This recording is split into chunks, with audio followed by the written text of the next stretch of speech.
Right guys, PV2 Smurf here.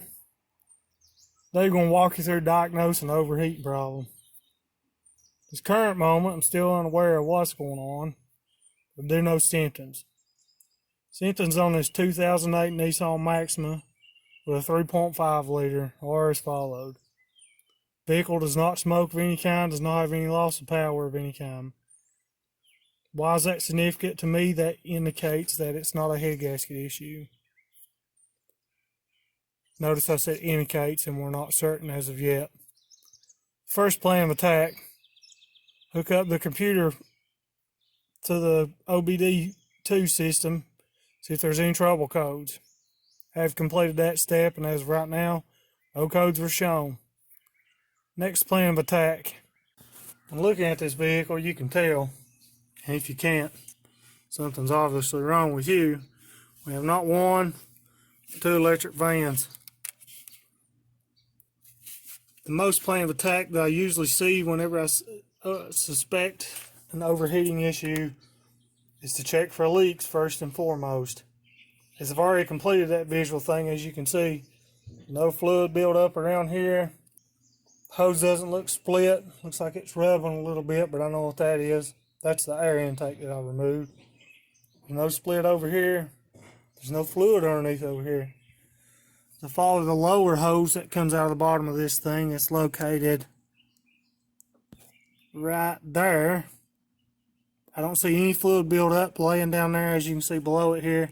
It's pretty dry. So, tells me that that hose is probably not leaking. Next thing I do is follow that same hose up, over and around to right there. And this is the passenger side, by the way. As you can tell, this hose right here not appear to be wet. Not appear to be any leaks around it, around the side of it either. So what's your next plan of attack? Next thing we're going to do, we're going to pull the fuses, check to make sure that these fans are actually getting power.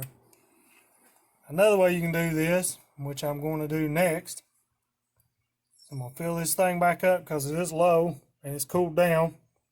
Don't ever take one of those off hot, trust me. It'll scald you, don't take it off hot.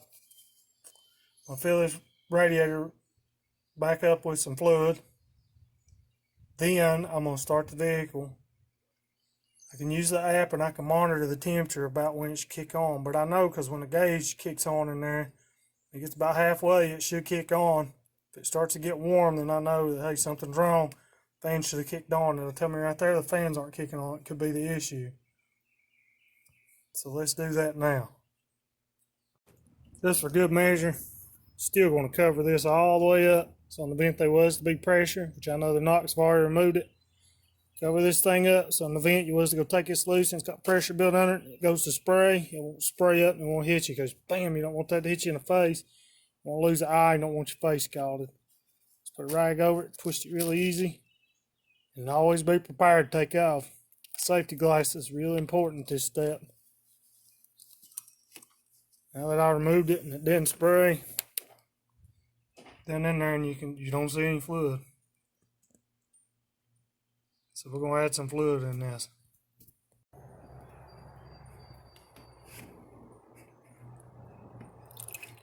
Before you ask this or consider this is not hose water. Been over that. I put the still water in here. The reason I'm using water because I want to determine the issue, and if there is a leak, I don't want to put antifreeze in it and drop it on the ground. Contaminate the soil, local animals, or many other things. So we're just going to use still water at the moment. It's actually put in this jug because I had a couple jugs left. I want to make sure that I can carry it with me.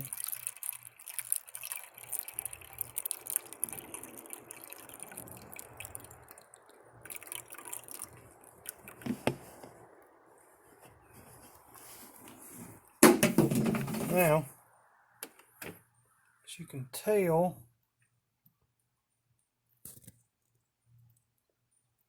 there's a little bit in there, but still not enough, so we're going to add a little more.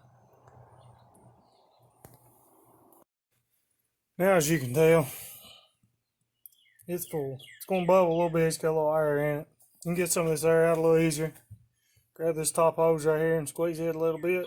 Get you some air in there, but you're going to have air in it. Especially if it's really low, you're going to have a lot of air in it. Now what I'm going to do is I'm going to leave that cap off. Go in here, we'll start it up, and we'll come back, and then we'll wait and let it bubble out a little bit and keep adding a little more, kind of top it off.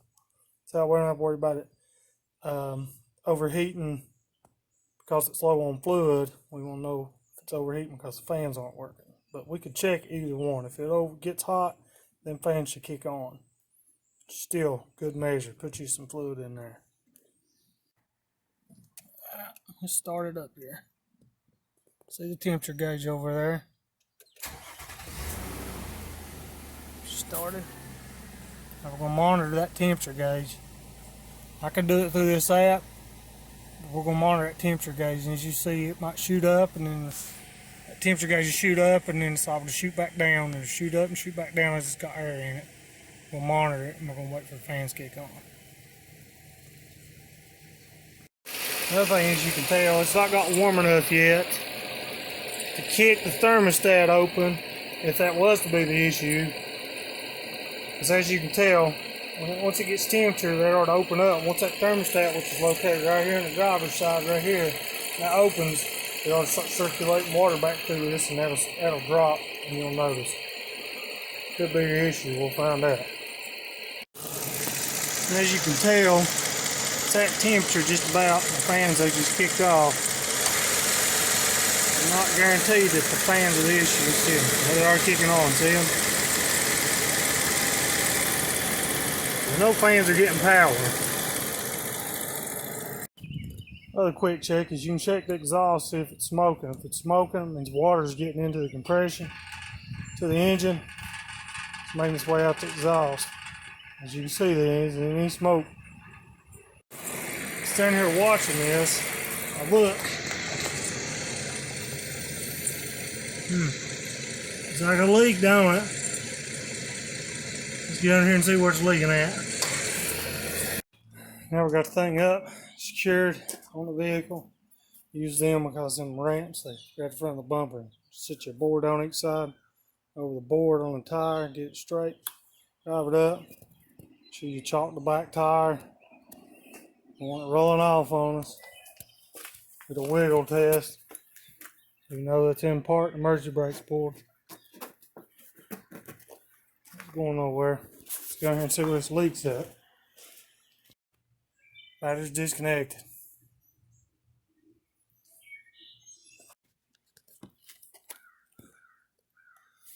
So, upon inspection, this appears to be my lowest point. But you can see where the fluid's dropping out. So I'm just looking in here, seeing I can see right over there. See right over there? Somehow or another, a good little string's making its way to right there. So now to figure out where it's coming from. Is it a hose? Is it the radiator? Well, let's figure this out. We have eliminated, we have determined we do have a leak. Because even if you spilt some of that, pouring it in, because like I said, it'd been going low a couple days. Even if you spilt some of that by accident, it should not be dripping off with a steady drip like that. Drip a little bit, but not a steady drip like that. See, that's pretty steady. Especially after waiting and knowing that it's been doing that for a good 3 or 4 minutes. It's not something I spilled. No fluid leaking down here anywhere. So we're going to pull this fan off here. Undo that. Pair of pliers. 2 10mm bolts off. And we're going to pull this off here. So in order to get me a better look at this radiator, I'm suspecting a radiator, even if there isn't any kind of front end damage. I'm suspecting it's the radiator. What I'm going to do is I'm going to remove this radiator. Take a 10mm, another 10mm. Take the connectors loose to the fans. There's a connector. There's a fan. And there's another connector switch for another fan. You still see steam coming out of this side.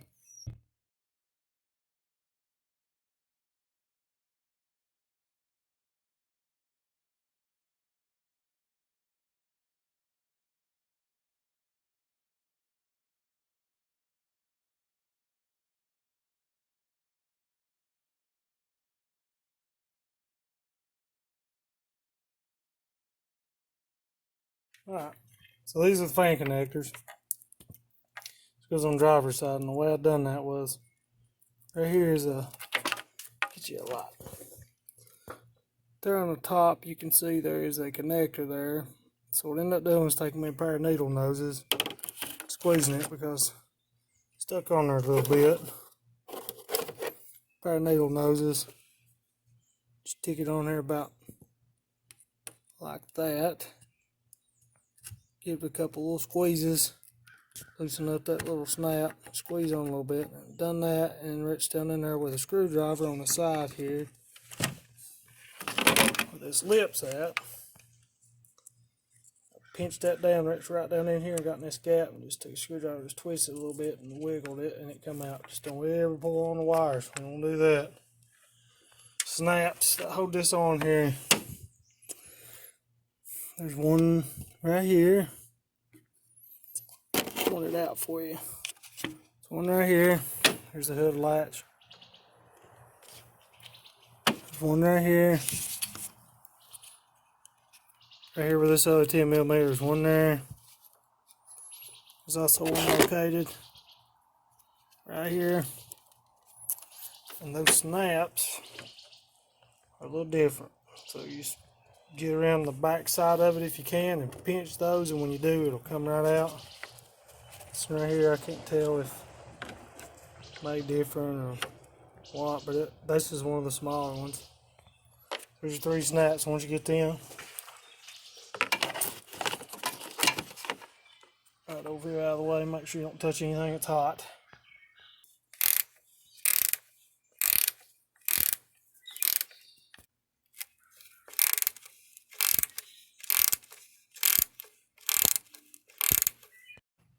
Also, since you're disconnecting the battery, yet again, Nissan, their genius idea, the lip on this fan right here, and it will not clear underneath that battery. This battery has to come out. Take one of those loose, it should slide down, and as you can see right down in there, the little hook on the bottom. Snap enough to get that loose, pull the battery out, or move it over out of the way. Thanks, Nissan. Thanks. Whenever you go take the fan out, here's the fan.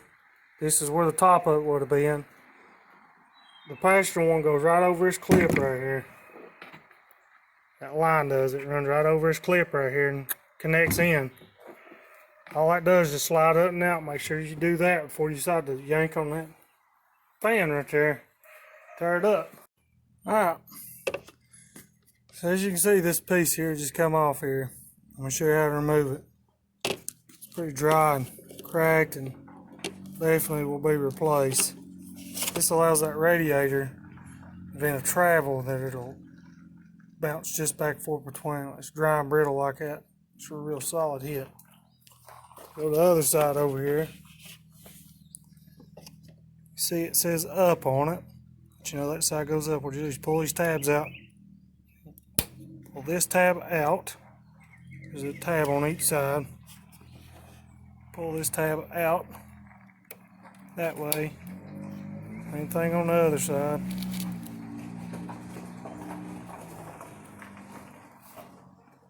Tab out.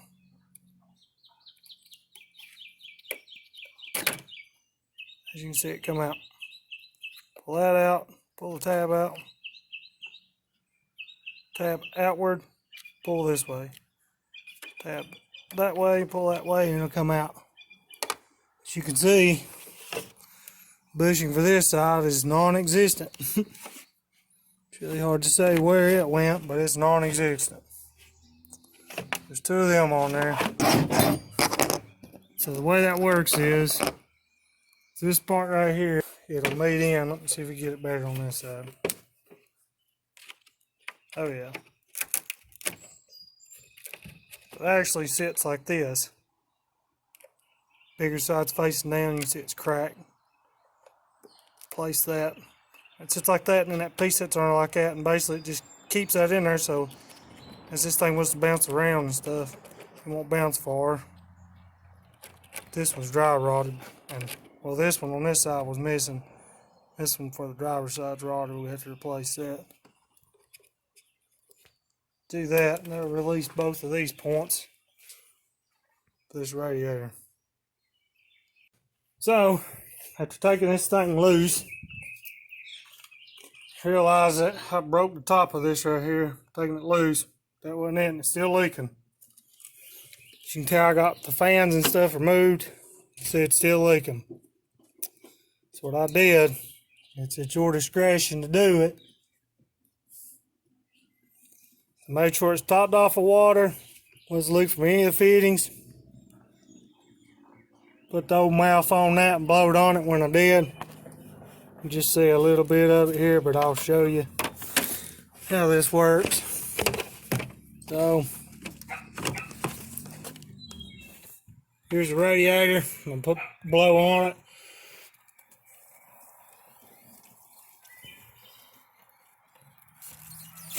See that? She's got a leak right there, boss. Just change the radiator. Alright. The time we're going to move this radiator, the only other things we need to take loose is the line right here. Transmission cooler line, I assume that's what it is. One there. It's the driver's side of the vehicle. One there on the passenger side. Passenger side one, which you can see I've set up here. So don't worry about it leaking. Cover that up. That passenger one, see the clamp? Squeeze them together there, slide it back. And of course, because this thing gets warm, on the ear of that down there, all you gotta do is take you a pair of pliers on it right there. Grab it. Grab the hose, still on here. Pair of pliers, get it on here, not too tight. Turn it around a little bit because it come unseasoned. Don't break these. I don't know if the new radiator comes with these or not. So you don't want to break them off. Twist it back and forth a little bit. Just do that, the line will be loose, and you can just slide it off. Same with this line. I'm going to take this clamp right here off here for this lower radiator hose. Make sure you got your drain. You don't want to drop this on the ground. Take this right here loose. As soon as I get this bad boy right here loose and slide this out of the way, I'm going to take this right here. I have to grab this right here and twist the hose back and forth a little bit, get it loose, and I'll do it to pull loose.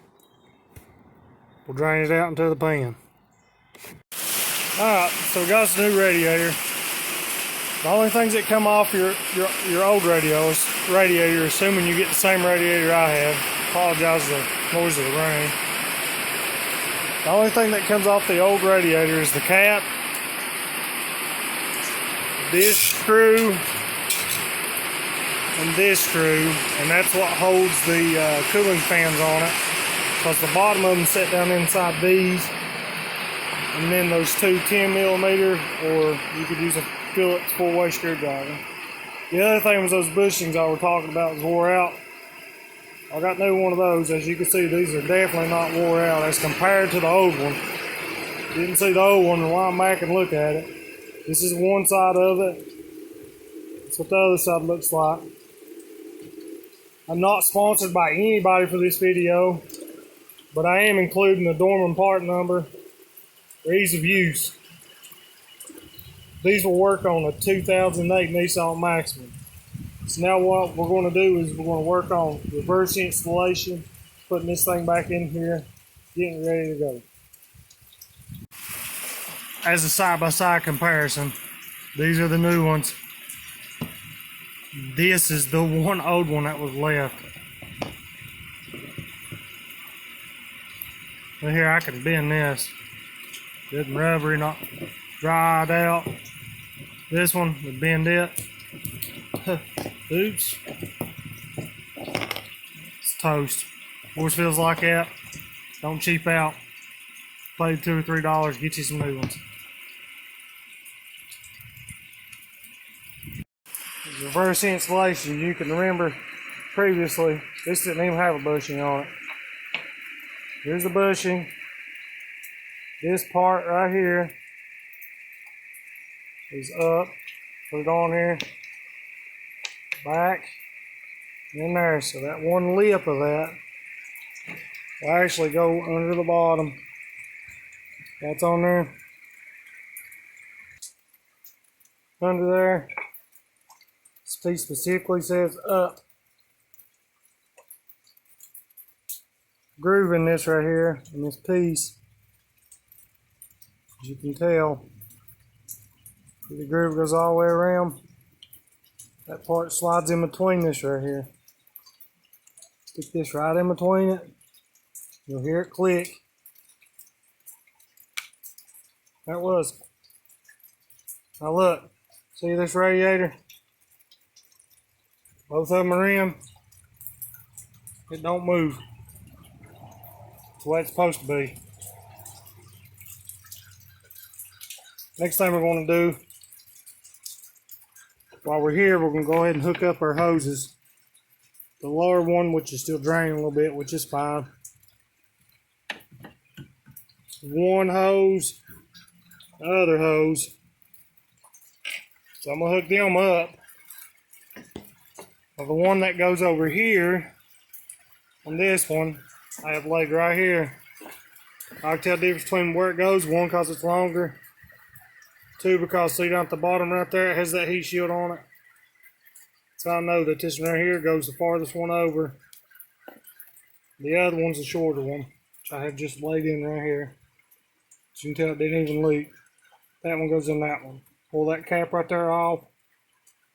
Push it on there. Clamp back on it. Something I want to show you underneath. When you put your fan back in here, there's a groove right there. So there's a groove right there. See it? Right there. And on the other side, there's another groove that's right there. Make sure that those fans go in that groove because you don't want it moving and bouncing around. There's one line. I think it's the power steering. Don't quote me on that. Could be the transmission cooler. I'm not really sure. I'm thinking it's the transmission cooler. And then right here is the other line. You can push back on. That pushed on. Nope. Make sure you note that when you put that in there. You'll make sure you put that groove back in that groove, and this will back in this groove.